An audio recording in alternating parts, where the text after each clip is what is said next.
ગીર પંથકમાં આવેલા ઘાટવડ નજીક રુદ્રેશ્વર જાગીર ભારતીય આશ્રમ પાસે 135 ફૂટ ઊંચું ત્રિશુલ અને સિંગોડા ચેકડેમ અને નદીના વહેતા પાણીના ઝરણાના નયનરમ્ય દ્રશ્યો 800 ફૂટ ઊંચાઈની અલૌકિક નજારાની ડ્રોન તસવીર.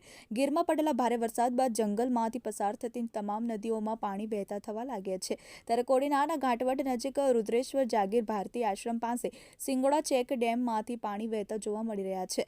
ત્યારે સિંગોડા નદી કિનારેનો 800 ફૂટ ઊંચાઈને 135 ફૂટનું ઊભું કરેલું ત્રિશુલ અને અલૌકિક નજારો ડ્રોન કેમેરામાં કેદ કર્યો હતો. અષાઢનું આ લિંગન જાણે ગીરમાં વર્ષો ઋતુ દરમિયાન જોવા મળતું હોય છે અને ઓણસાલ મેઘરાજાએ પણ હેત વરસાવ્યો છે. ત્યારે કોડીનાર તાલુકામાં ઘાટવડ નજીક રુદ્રેશ્વર જાગીર ભારતી આશ્રમ ખાતે 135 ફૂટનું ઊભું કરેલું ત્રિશુલ અને સિંગોડા ચેકડેમ અને નદીમાં વહેતા પાણીના નયનરમ્ય દ્રશ્યો ડ્રોન કેમેરામાંથી આ તસવીર કેદ થઈ છે. આ તસવીર વરસાદી માહોલ વચ્ચે 800 ફૂટ ઉપરથી લેવાયેલ આ તસવીર જાણે જંગલ વિસ્તારમાં વરુણ દેવ જળાભિષેક કરતા હોય એવા આહલાદક નજારો દેખાઈ રહ્યો છે.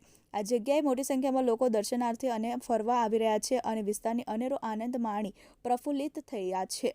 Manu કવાર, TV18 news, Gir Gadhada.